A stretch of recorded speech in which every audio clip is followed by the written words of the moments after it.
आज आप सुनांगा बैशाख स्नान में सुनी जाने वाली बांदरी की कथा।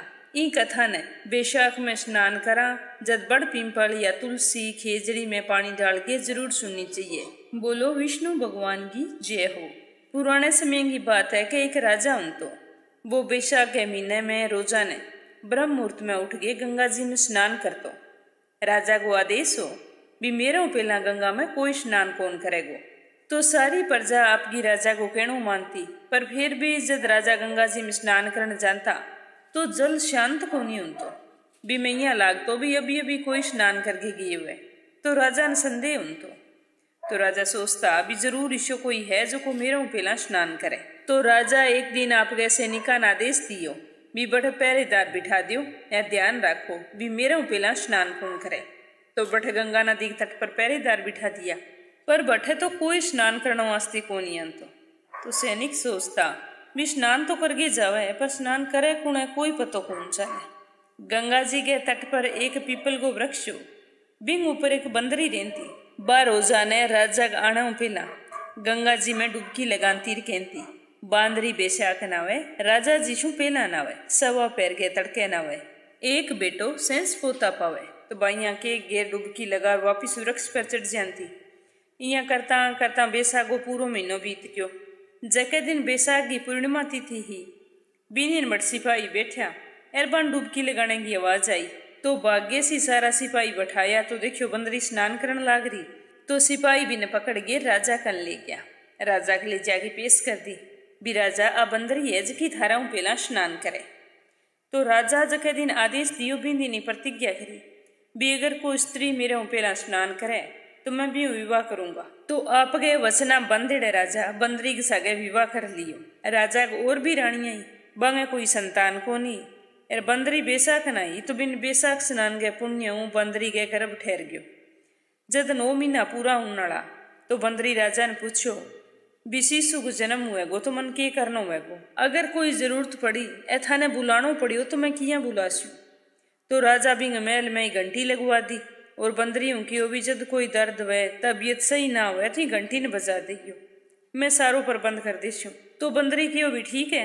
अब राजा जकी दूसरी रानियां ही बांगे संतान को नहीं और बांदरी की संतान होने वाली।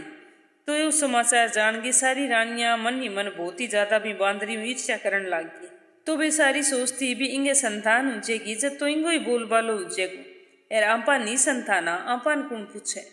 तो वे सारी मिलकर योजना बनाने लगी कि आप आएंगे आने वाली संतान ने नष्ट कर दिशा। तो एक दिन वे सारी की सारी बंदरी कमरे में जावे बठ घंटी लागेड़ी देख गेर बिन बंदरी ने पूछे भी यह घंटी क्या वास्ते लगाई है। तो बंदरी सारी बात बता दी भी राजा घंटी मेरे वास्ते लगाई है जद मन जरूरत हुएगी तो मैं घंटी ने बजा देशू राजा सारो प्रबंध कर देगा। तो वे रानियां कहने लगी कहीं घंटी ने एक बार बजा गे तो देख राजा आवे को नहीं आवे। अगर तुम कोई तकलीफ में वीर राजा ना आया तो क्या होएगो।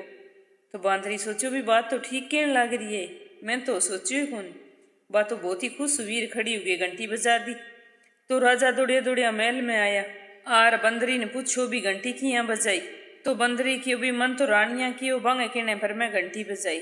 तो रानियां कहने लगी कि राजा थेकिंग की बात सुनने लग रहा हूँ आ तो पशु है इन कोई ज्ञान तो है को नहीं रूपर हूँ बंदर। तो अन तो जो को काम ना करना है वो तो अकेला करेगी। अन तो भी एक बारी बजाई है दिन में केटा कितनी बारी घंटी बजावेगी। तो थे राज दरबार ऊँट उठ के बीच में आओगा तो अच्छा थोड़ी लगेगो। थे यहाँ करो घंटी हटवा दियो और मैं इनको पूरा ध्यान रख लेश्या। तो बंकेने पर राजा घंटी हटवा दी और जिये ही थोड़े दिन बाद में बंदरी के शिशु को जन्म वो समय आयो। तो वह दूसरी रानियां पूछने लगी भी थे मन बताओ मन के करना चाहिए। तो वे रानी कहने लगी कि तू यहाँ का तेरी आंखियां पर पट्टी बांध गिर सोचे। तो बंदरी तो जिया बांके हो आंखियां पर पट्टी बांध गिर सोगी और बिंगे फेरे बैशाख स्नान गए पुन प्रताप बहुत ही सुंदर पुत्र पैदा हुयो। तो शिशु के जन्म होता ही रानियां बिन रोन कौन दियो रोयो पहला ही एक दासी दे दियो टोकरी में रख दी और के वी जागे नदी में बहा दियो और बंदरी कन्ने पत्थर रख दियो और राजा कन समाचार भेज दियो क्या बंदरी तो एक पत्थर ने जन्म दियो है। राजा सुनियो तो बहुत ही ज्यादा दुख हुयो फिर भी वह संतोष कर लियो क्या दूसरी रानियां के संतान को नहीं अत बिचारी बंदरी है इंगे संतान का ठूं सी और बिन्ने बादासी भी शिशु ले गे नदी किनारे पर गई, पर वो तो सुंदर बच्चों देख गिर बिंगो जी कौन करियो भी मैं नदी में बात दूं। तो सारा ये कुमारा गो खंदड़ो बेबट रोजाना मिट्टी खोदने वास्ते आता। तो बाबी खंदे के अंदर भी बच्चे रख गिर वापिस आने लगी, तो बच्चों जोर जोर रोने लग गया। इतने बड़ कुमार कुमारी ना गया, तो भी टाबर ने देख गिर भी दासी ने पूछो भी वो टाबर किंग हुए थे अठी इन क्या वास्ते रखियो है। तो बनदासी सारी बात बताई भी यो एक बंदरी को बेटो है, ए राजा की जकी दूसरी रानी है बे इन बिल्कुल ही चावे कोनी। तो बांधो मन नदी में बाण वास्ते दियो, पर मेरो मन कौन मानियो। ई वास्ते अगर मैं इन वापिस ले गए जीस्यो तो बे रानियां इन मरवा देगी। ई वास्ते थारा मेरी हाथ जोड़ के विनती है भी टाबर ने थे ले जाओ एर थे पाड़ लियो। तो कुमार कुमारी दोनों बहुत ही ज्यादा खुश हुआ, क्योंकि बंग अपना टाबर कोनी वहां सोचो भी भगवान चलो मारे वास्ते ही भेजियो है। तो बे राजी राजी बठू में टाबर ने उठाई और आपे घरे लिया। बहुत ही लाड प्यारों भी ने पालन लग गया। वो कई साल बाद की बड़ो हुयो तो बिन मां बता दियो भी तू बंदरी को बेटो है एर दूसरी रानियां तन मरवाणो चाहती, ये वास्ते तन में पालियो। तो एक दिन वो बालक मिट्टी का हाथी घोड़ा जका भी कुमार वो पिताजी वो बनान तो भी ले गेर चाल पड़ी एर जागेर पनघट पर बैठ गयो। जन बड़दासी आई तो कहने लग्यो कि आओ रे मेरे मिट्टी का हाथी घोड़ा पानी पियो। तो दासियां बात सुनी तो हंसन लगी एर बिन कहने लगी कह रे मूर्ख है कभी मिट्टी का हाथी घोड़ा ही पानी पिएगे। तो दासियां की बात सुन गिर वो बालक कहने लग्यो कि मिट्टी का हाथी घोड़ा पानी क्यों कौन पिए। बंदरी जब पत्थर जन्म लिवे तो मिट्टी का हाथी घोड़ा भी पानी पिए। तो दासियां जब बिन छोटे से बालक के मुंह ये बातें सुनी तो बन बहुत ही अजीब लगी। वे जल्दी सी महल में जागे रानी ने सारी बात बताई। भी रानी साहिबा माने लागे भी वो बंदरिया को बेटो ही है जब यहाँ बात करे।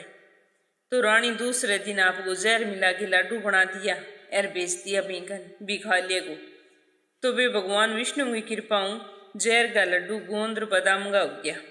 तो बण बालक तो दबा दबे ले लड्डू खा लिया, पर वंग तुम्हें लड्डुओं की कौन बिगड़ियो। तो वो समाचार जब दासी रानी ले जाके दियो तो रानी सोचो अभी भी नठू देसू निकलवा देना चाहिए, मरे तो वो को नहीं। तो वे सारी मिल के राजा खन गई। भी इन तरिया एक बालक आवे मिट्टी का हाथी घोड़ा लेके पनगट पर आगे बैठ जे ए बैठे दासियां पानी लेने वास्ते जावे जन अन तंग करे टांग गड़ा फोड़ दीवे तो यहाँ अच्छो कौन लगे। थे कुमार ने ही देश निकालो दे दियो भी एकले छोटे से टाबर ने निकाल सो तो ठीक कौन लगे। ए वो पूरा परिवार ही बन के दियो भी नगर हूँ कठई और कठई उठ जे। तो राजा की भी ठीक है। तो राजा बने देश निकालो दे दियो। तो कुमार कुमारी ने आपके बेटे लेके वन में जाके रहने लग गया। यहाँ करता करता कई महीना बीत गया। चैत को महीनो आयो गणगौर माता के पूजन को दिन हो। बिन बांदरी को पुत्र को 108 करवा लेके एक घड़े में पानी भर के बगीचे के बारे आगे बैठ गयो। तो भी गांव की बड़े बड़े घरों की पुत्रियां बड़े गणगौर बनाने वास्ते मिट्टी लेन आई और बगीचे में खेलन लागी झूलन लागी। यहाँ करता करता गर्मी का दिन बन प्यास लागी। तो इन्हें भी ने बन कठई पानी कौन दिखियो। तो वे बंदरी पुत्र खन गई और बड़ जागे कि भी माने पानी पिला दे। तो बंगी बात सुन गेर वो कहने लग्यो भी मेरी एक शर्त है, अगर थे मेरी शर्त मानो तो ही मैं थाने पानी पाऊँ। तो भी लड़के की बात सुन गेर वे सारी लड़कियां कहने लगी भी तेरी शर्त की है। तो वो कह भी सारी की सारी अगर मेरे सगे फिरा ले तो ही मैं थाना पानी पाऊँ। तो वह पहला तो वह मना कर दियो, पर जी ही बंगी प्यास बढ़ने लगी ने वहाँ सोचो भी यहाँ फेरा लेने में खेल लगे। फिर मांग एक एक करके बस सारे में सगा फेरा ले लिया। जब बन बन पानी पा दियो, पानी पी गिर गरी आ गई। अब बे तो ही बात न भूल गई भी मैं फेरा ले लिया। अब बांगा तो कोई रिश्ता को नहीं आवे। गाँव में बांगे बराबर की सारी छोरियां रिश्ता हो गया ब्याह हो गया, पर बे तो 108 छोरियां ही बांगो तो एक कोई रिश्तो को नहीं वे। बिंगे घर गा इन्हें भी ने रिश्तो देखे कोई हाँ कौन बरे। तो ये दिन पंडित ने बुला के पूछो तो बांकियो भी आंगे तो कोई विवाह को योग ही कौन बनने लग रही हो आगे। आंगे विवाह को योग तो पीछे ही निकल गयो। तो बांगा माँ बाप बहुत ही चिंतित हो गया। एक दिन एक साहूकार आपकी बूढ़ी माँ ने कहो भी माँ थे पतो लगाओ भी अंगो विवाह ते क्यों को नहीं होने लग रही हो, क्यों अड़चन आने लग रही है। तो दूसरे दिन भाई बे बरसाई इकट्ठी हो गई जठे बैठती बठे बाबी की माँ पहुंच गई और बठे जाग गेर सो की दिखानियाँ लाग गई भी जने नींद आ गई। जन में सारी छोरियां बठे बैठी बैठी बात करे कि आपने सारा कोई रिश्तों को नहीं होने लग रही हो, की बात है। कठे ये करा भाभी कुमार वाले सूरज सगे फेरा लिया वो कारण तो कोनी के भी अपना फेरा हो गया हुए रब अपना दूसर फेरा ना हो। अब आप अपने घर का नहीं बात ने किया बताओ भी मेघ भी कुमार वाले सुरे सा फेरा ले लिया सारिया सारिया। तो बूढ़ी तो भाई सारी बात सुन गए बठूर आर साहूकार ने बता दी। अब साहूकार आपका सागड़ा भाई बेली अब आगे जिक्र करियो सारी छोरियां हाँ माँ बाप भी कुमार कन गया जार बिन क्यों भी तरिया तेरे छोरे सगे मारी छोरियां फिरा ले लिया। अब थेबा ने आपकी बहू बना के आपके घरे लियाओ मैं बांगी विदाई करनी चाहूँ। तो कुमार कहने लगे भी मैं तो बहुत ही दीन गरीब हूँ मिट्टी का बर्तन बेच गिर आपको टाइम पास करूँ यार मेरे बेटो कोई काम तो करे कोनी यार मैं 108 बहुआनियाँ घरे लिया गिर किया परोट स्यूँ थे ही बताओ। तो वन साहूकार की भी इन बात की चिंता थे ना करो मैं थाने खूब दान दहेज दे के ए फिर हमारी छोरिया ने विदा कर सिया। तो कुमार तो तैयार हो गयो आप गए बेटा ने तैयार करके ले गयो और खूब गाजे बाजे गसा गया 108 बहुआ लेके घरे आ गयो। तो सारा गवाईता खूब दान दाइजो दियो। तो कुमार के घरे तो कोई चीज की कमी कौन रही सारा अच्छी तरह ठाठू रहने लग गया। एर बहुआ लिया 1 साल हुयो घरे सारे एक एक पुत्र उग्यो। तो कुमार को बेटो कहने लग गयो कि पिताजी थे यहाँ करो सारी नगरी में न्यून तो दे दियो ए राजा ने बुलाइयो सागे सारी रानिया ने बुलाइयो। तो कुमार भाई आपके बेटे जी यहाँ कियो सारी नगरी न्यून तो दियो राजा ने कियो ऐसा कियो भी सारी रानिया ने लेके आनो है। तो राजा बैठ गया आपकी रानिया ने सारिया ने ले गया पर रानी भी बांदरी ने कौन लेके गई। तो कुमार के बेटे देखियो भी मेरी माँ तो आईडी कोनी। तो वो राजा ने पूछ गए राजा का रथ ले गई आपकी बंदरी माँ ने लेने वास्ते उठ गयो। थोड़ी देर बाद में ले गई आई और सभागमा सारा लिया के ऊंची भी ने सोने का आसन पर बिठाई और आपकी पत्नियां ने सारिया ने समझा दियो पहला ही भी मन जन्म देने वाली मेरी माँ एक बंदरी है। तो वे सारी भाई बंदरी का आंता ही बुरा आपकी सासू मांगा चरण स्पर्श करे बानी के सोने का सिक्को दीवे पोते ने गोद में दीवे। तो राजा रानी बड़ देखने लग गया। तो राजा कुमार के पुत्र ने पूछने लग गया भी ओ की कारण है। तो कुमार के बेटे सारी बात बता दी। रानिया ने सकून लग गयो भी लगे वो बांदरी को बेटो है। तो फिर राजा रूस गेर घरे जान लगी और राजा ने कहने लगी कि कुमार को बेटो है तो मान बुला गिर मारो अपमान करिए और बंदरी को सम्मान करिए मारी इसी की गलती है। तो मैं तो वापिस सब महल में जान लग रही हूँ अरे या फिर थे नठों देश निकालो देती हूँ। तो राजा ने तो सारी बात को ध्यान हो। तो रानिया की बात सुन गए राजा कहने लग गया भी देश निकालो कुमार के बेटा ने कौन मिले देश निकालो तो थाना मिलेगो। मन सारी बात को ध्यान लग गया एरो जो को कुमार को बेटो है वो मेरो ही बेटो है मन ही बात को पतो जल्दी लगवा लेना चाहिए। जन थे कि भी बंदरी एक पत्थर ने जन्म दियो है पर मैं थारे पर भरोसो करियो पर अब थे सारी की सारी अठू निकल जाओ। तो राजा बान सारिया देश निकालो दे दियो ए बंदरी ने आपके बेटे ने सारी पुत्र वधुआ ने पोतान ले गिर महल में आ गयो। राजमहल में आता ही शुभ मुहूर्त देख के बिंगो राज तिलक कर दियो। बिंगा माँ बाप कुमार कुमारी जकामी ने पालियो बने कि भी थे ही महल में रहो। तो पर बेमानिया कौन तो राजा बने खूब सारो धन देगी हर विदा करया। तो बेशाक स्नान को फल राजा ने बंदरी ने दोनों ने मिलियो। हे विष्णु भगवान जिसो फल थे राजा ने बंदरी ने दियो विशो फल जको भी बेशाक महीने में स्नान करके रा कथा सुने बिने भी दियो। बोलो विष्णु भगवान की जय हो। अब एक कथा सुनागा गणेश जी भगवान की लकड़हारे की कहानी। पुराने जमाने की बात है। एक गांव में पति पत्नी रहता दोनों लकड़ी बेच गिर आपको पेट भरता दिन के जल्दी उठता ए बाद में जंगल में लकड़ी चुगण वास्ते उठ जाता। शाम ने बे लकड़ियां बेच गए और आपके घर को कोई राशन पानी ले गया आता। यहाँ बे आपकी गरीबी गुमा बहुत ही दुखी उगेर आपको जीवन व्यतीत करने लग रहा। एक दिन की बात है दोनों जड़ा लकड़ी लियाण वास्ते जान लग रहा। बिंगो पति तो आगे आगे जावा और पत्नी पीछे पीछे जावई। तो बन देखो भी नदी के किनारे पिपल पेड़ कन कई लुगाइयां इकट्ठी उगे बैठी है। तो बाबा ने पूछने लगी के बहनों ठेठ बैठ के के करो। तो वहाँ की भी मैं तो वैशाख स्नान करा। वैशाख स्नान कर गेर पिपल में जल सिंचा और बाद में विष्णु जी की कथा सुना। तो बन सुनर की भी इन करना के मिले। तो वे औरतें बताने लगी कि वैशाख स्नान करना निर्धन ने धन मिले संतान इन्हें संतान मिले कोई भी मनोकामना हो वह विष्णु भगवान जरूर पूरी करे। तो वह बोली कि बहन मैं तो बहुत ही ज्यादा दीन गरीब हूँ माने तो 2 वक्त को अनाज ही कौन मिले। मैं भी वैशाख स्नान करना चाहूँ कि ठमाने विष्णु जी टूट जे और मारा ही दिन मान सुधर जे। तो बस सारे नदी बिंग मां गई आपको पल्लो डबो गेर लिए लिया गेर पिपल की जड़ गहमा निचोड़ दियो। विष्णु जी ने याद कर गे एर बठई बांकन बैठ गेर कथा सुनन लागी। अब बता रोज की घरों स्नान करके जानती एर पल्लो पानी बेगे ले जानती। वो बट ले जा गेर पीपल की जड़ में निचोड़ देती। बठे जा गेर बाँ उड़ता खन बैठ गेर कथा सुन लेती। एर जकी लकड़ी रोज की ले गे आती बामू एक लकड़ी निकाल लेती बिने घरे अलग गठई रख देती एर बाकी गठर बिंग पति बेची अंतो। इं करता करता 1 महीनो पूरो हो गयो। बैसाख की पूर्णिमा आई तो बिंग पति की भी चाल लकड़ी लियान चला बाके भी आज मेरी तो तबीयत सही कोनी एर थे जाऊ तो बा बई घरे ही रहेगी। एर बिंग पति लकड़ी लियान वास्ते उठ गयो तो बन तो लकड़ियाँ एक एक करके जकी पूरे महीने कट्ठी करी भांगो गठर बनायो एर सिर पर रख गेर बेचन खातर चाल पड़ी। विष्णु भगवान ने मनी मनी याद करियो तो वे लकड़ियाँ तो चंदन की होगी। अब जी राजमहल के आगू होंगे गुजरन लगी तो राजा ने चंदन की खुशबू आई तो राजा आपके सैनिकान कियो भी जाओ बारे देखो मन चंदन की लकड़ी की खुशबू आवे। तो बा आगे बतायो भी राजा कोई और तेज की चंदन की लकड़ियाँ बेचन वास्ते आवाजा लगाती फिरन लाग रही है। तो राजा बिन दरबार में बुला के पूछो भी लकड़ियाँ की कीमत लेवेगी। तबा बोली कि जी तो आप दे दियो मन तो भी तो स्वीकार है मैं तो 5 ब्राह्मणान भोजन करानो है बस इतो सामान दे दियो जो को बाने आरामो भोजन कराई छे। तो राजा नौकरांग सा गए 5 ब्राह्मण जी में इतो सामान दे गिर बिन भेज दी। तो वह खुशी खुशी घरे आ गई एर घरे आगे दाल बाटी चूरमो बना गिर ब्राह्मणा न्यों तो दियो फिर बन भोजन करवा गिर दान दक्षिणा दे गिर पर संचित मनो विदा कर दी। तो वह ब्राह्मणा भी ने खूब आशीर्वाद दियो एर बिन्ने बिंग पति की लकड़ियां बिकी कोनी बिंदिन तो वो बेचारो इन्हें बिन्ने भटकतो रात ने जब आपके घरे आयो तो गाँव के बाहरले पासे कई आदमी मिल गया कि अरे भाई तुम तो बारे लकड़ी ले घूम तो फिरे एर तेरी पत्नी आज घरे एकली केड़ा के करन लाग रही है। 4 दिन बामण आवा और जावा बिंगा कान भर दिया वो थक्यो हारियो पूरो परेशान हो।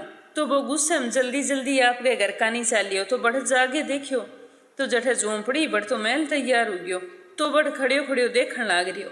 इतनी पत्नी महल मुँह बाहर आई एर आगे कियो भी स्वामी अंदर चालो आपनो ही घर है। तो बण अंदर जाके देखियो 36 प्रकार का भोजन तैयार करेड़ा। तो वो इतो सारो कुछ देख गिर आपकी पत्नी निकेरण लग गयो कहते हैं चोरी करी है या डाको डाली वे तेरे कन अचानक हुई तो धन की आ गयो। तो वह कहन लगी कि ना स्वामी ना तो मैं चोरी करी ना मैं डाको डालियो मैं तो 1 महीनो हो गयो बैसाख स्नान करूँ बड़ पिंपल सिंचूँ तो विष्णु भगवान यो फल मन दियो है। रही ब्राह्मणा जी माने की बात तो आपा जकी लकड़ियां रोज की ले गई ताबा मुँह में 1 लकड़ी निकाल लेन थी एर आज बाई लकड़ियां मैं तो इकट्ठी कर गेर बेचने वास्ते गई तो वे तो विष्णु जी की कृपाऊं चंदन की लकड़ी होगी। तो राजा मैंने बाकी कीमत लगान गो की हो फिर भी मैं तो राजा नहीं तो की हो भी मन तो ही सामान चाहिए जगह मैं 5 ब्राह्मणान भोजन करवा सकूँ। तो राजा मैंने सूखो सामान घरे भिजवा दियो अरे मैं घरे आगे रसोई तैयार करके ब्राह्मणान भोजन करवायो। अगर इनमें कोई गलत बात है तो थे मन बताओ। तो सुन गे बिंगो पति बहुत ही ज्यादा खुश हुयो दोनों पति पत्नी सागे भोजन करियो अरे मेला में वास करियो। फिर बा लकड़ा रहेगी पत्नी हर साल बैसाख स्नान करन लागी। हे विष्णु भगवान जिया थे लकड़ा रहेगा बिंग पत्नी के घर का अन्न धन का भंडार भरिया बिया सारंगाई भरियो सुख शांति बनाई राखियो सारंगी मनोकामना पूरी करिए। अब आपा सुनांगा एक कहानी गणेश जी की। बोलो गणेश गजानन की जय हो। एक बारी की बात है कि एक मेंढक और एक मेंढकी तालाब में रहता।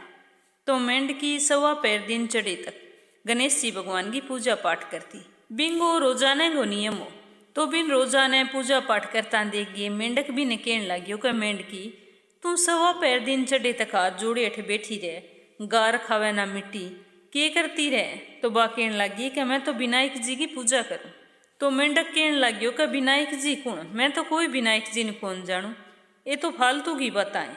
मैं तो क्यों भी सुबह उठ गए बढ़िया गार मिट्टी खा लेकर फिर अठापा दोनों धूप सेका पर मेंढकी पर बिंगी बात को कोई असर को नहीं होता। एक दिन की बात दोनों तालाब के अंदर आ जद एक औरत मटको ले गए पानी लेने आई बन जिया ही मटको पानी के अंदर डबोयो तो वे दोनों पानी के सागे गड़े के अंदर उठ गया बन तो घरे ले जाके सीधो इवान भट्टी पर चढ़ा दियो और नीचे आग जगा दी। अब जिये ही पानी गर्म हुआ तो मेंढक के वे मेंढकी मैं तो बड़ूँ। तो मेंढकी कह ना भाई मन तो ठंडी सेब आवे मैं तो कौन बड़ूँ। तो मेंढक कह भी तू किया कौन बड़े जब नीचे आग जगन ला रही है, पानी उबलन लाग रही है, तुम कौन बड़े? तो बा बोली कि मैं तो कोनी बड़ू, मेरी तो गणेश भगवान रक्षा करे। तो बण सोचो भी इनकी जान तो बच जाएगी और आज मैं मर जाऊंगा। तो वो मेंढकी ने कहने लगी कि मेंढकी, तेरो गणेश यो सच्ची कठई है तो आज भी न सिमर, जे आज मेरी जान बच जाए तो मैं भी तेरे सागे रोजाने गणेश जी की पूजा करी करसूँ। तो मेंढकी हाथ जोड़ के गणेश जी ने याद करके कहो भी हे गणेश भगवान, आज हमार दोनों की जान बचाओ। तो गणेश जी की कृपा हूँ 2 सांड लड़ता लड़ता आया और आग गिरवांगी भट्टी के भिड़िया, भिड़ता ही मटको गयो फूट और मेंढकी मेंढक दोनों बाहर निकल के तालाब में उठ गया। बठ जागे रोजाने दोनों सवा पैर दिन चढ़े तक गणेश जी भगवान की पूजा अर्चना करे करता, बीऊ बाद में ही गार मिट्टी खानता। हे गणेश जी महाराज, जिसे थे मेंढक मेंढकी न टूठिया, विषया सारा नहीं टूठियो, सारंगे मन की मनोकामना पूरी करियो। अब आपा सुनांगा लपसी और तपसी की कथा। आ कथा हर वर्त कथा के बाद में आपा ने जरूर सुननी चाहिए। अगर आपा वर्त रखा, वर्त कथा सुन गए और लपसी तपसी की कथा ना सुना तो आपा ने भी वर्त को कोई पुण्य फल कौन मिले, कि वह के बिंगो फल लपसी न मिले। एक लपसी एक तपसी नाम का 2 भाईया, बे हमेशा ही सागे सागे ही रेमता। तपसी हमेशा भगवान की तपस्या करतो और लपसी को काम हो कर रोजाना सवा सिर की लापसी बना गे और भगवान ने भोग लगा गे और जीम लें। तो बिन कोई पूजा पाठ हूँ क धर्म कर्म हूँ बिन कोई मतलब को नहीं हो। एक दिन कोई बात न ले गए, दोनों भैया में लड़ाई होगी। तो दोनों लड़ता लड़ता कहने लग गया कि मैं बड़ो हूँ, वो कह मैं बड़ो हूँ। तपसी कह भी मैं रोजाना भगवान की तपस्या करूँ तो मैं ही बड़ो हूँ। लपसी कह भी मैं रोजाना सवा सेर की लापसी बनाऊँ और बिंगो भोग पहला भगवान ने लगाऊँ तो ई वास्ते मैं बढ़ूँ। तो बी टाइम ही बैठू नारद जी जान लाग रहा। तो बानैया लड़ता देख गेर बांखन आगे पूछो भी थे दोनों लड़ाई क्यों करन लाग रहा हो। तो तपसी की भी मैं बढ़ूँ, लपसी के भी मैं बढ़ूँ, अब थे ही बताओ ही मार दो ना मुकुन बढ़ो है। तो नारद जी सोचन लग गया और फिर के हो कि मैं थाने अब तो की कौन बता सकूँ भी थार दोना मुँह कौन बढ़ो है। कल आऊँगा और फिर थाने जरूर बताशूँ भी थार दोना मुँह कौन बढ़ो है। अब दूसरे दिन लपसी तपसी ना दोगी आपकी रोज की जकी भगती बा करने लग गया। लपसी तो लापसी बनाने लग गया और तपसी तपस्या करने लग गया। तो नारद जी आया और छुप के खड़ गया। खड़ गए 1.25 करोड़ की एक अंगूठी बा दोना आगे रख दी और बा दोना ने ध्यान कौन लगन दियो। तो तपसी तो पूजा करते करते धीरे सी आंख खोली, जन सामने अंगूठी पड़ी दिखी तो बनता अंगूठी चक्की राप गए पैर नीच दबा ली। और लपसी को ध्यान तो अंगूठी का नहीं गियो पर बण कौन ध्यान करियो। बण तो आप ये बस लापसी बनाई और भगवान ने भोग लगाई और लापसी खाने वास्ते बैठ गयो। तो नारद जी बंगसा में आ गया। आंता ही दोना पूछो भी बताओ नारद जी, मार दोना मुँह बड़ो कौन है, कल थे के गया भी मैं कल आ गया थाने बता देशो भी मार दोना मुँह बड़ो कौन है। दोनों बेसब्रियों इंतजार करे भी नारद जी किन बड़ो बतासी। तो नारद जी तपसी का नहीं देख गेर कहने लग गया कि तू इतनी तपस्या करे बिंगे बाद भी तेरी चोरी करने की आदत कौन गई। भले ही लपसी पूजा पाठ ना करे पर बिंगो जो नियम है लापसी बना के भगवान ने भोग लगानो तो वह बहुत ही मोटी बात है भी आपके नियम को पालन करना। इंगे आगे भी अंगूठी पर अंगूठी का नहीं कोई ध्यान कौन करियो और तेरी नजर जिये अंगूठी पर पड़ी तो तै बाजगे सी अंगूठी दबाने की कोशिश करी। तो ई वास्ते तो लपसी बड़ो है। पूजा पाठ करे हूँ आदमी ज्यादा मोटो या मान कौन बने। बिंगा जक्का भी कोई 1-2 नियम हुए बंगो अगर श्रद्धा पालन करतो रिवे और भगवान को नाम लेतो रिवे, चाहे भगवान के नाम भोग लगाओ या कोई और दान पुण्य को काम है जको करो पर करो नियम तो वो ही आदमी बड़ो उसी। तो आज थारे दोना मुँह लपसी बड़ो है। तो नारद जी की बात सुन गए और तपसी तो बहुत ही ज्यादा शर्मिंदगी महसूस हुई। जब वो हाथ जोड़ गए नारद जी कहने लगे कि मैं तपस्या तो सारी उम्र करी हूँ पर आ गलती तो मेरा होगी, मेरी गलती माफ करो। अरे अब मन बताओ भी मेरी तपस्या को फल मन किया मिलेगो। मैं आइंदे बाद कदी चोरी कौन करूँ, चोरी की कदी मन में ही कौन ले आऊँ। तो तपसी निया तपस्या करता देख गए नारद जी कहने लग गया कि अगर कोई ब्राह्मण ने भोजन करवागे दक्षिणा ना देसी तो वो पुण्य तन मिलसी। अगर कोई सुबह रोटी बनागे और रोटियों ना बनासी तो वो पुण्य भी तन मिलसी। अगर घरे सारा ने रोटी जिमावे और गा कुत्ते ने रोटी ना देवे तो बिंगो पुण्य फल भी तन मिलेगो। अगर कोई बेन है सुवासनीय बिना पा तीवड़ देगे तागो ना देवांगा तो वो भी पुण्य तन मिलेगो। और अगर कोई दीपक जलासी तो बिंगो फल भी तन मिलसी। आंगन लीप गे और चौकियो ना लीपसी तो बिंगो पुण्य भी तन मिलसी। और थेपड़ी थाप गे थपेड़ियो ना थापे तो बिंगो पुण्य भी तन मिलेगो। और अगर कोई व्रत राख गे और सारी कहानियां सुन ले और थारी लपसी तपस की कहानी कोई ना सुनेगो तो बिंगो पुण्य फल भी तन ही मिलेगो। के वह के 20 दिनों हर व्रत कथा के बाद में लपसी तपसी की कहानी सुनी जावे। तो आई बैसाख की बात, जकी पूरे बैसाख के महीने रोजाने श्रद्धा भाव में सुनियो। विष्णु भगवान थारी सारी मनोकामना पूरी करे।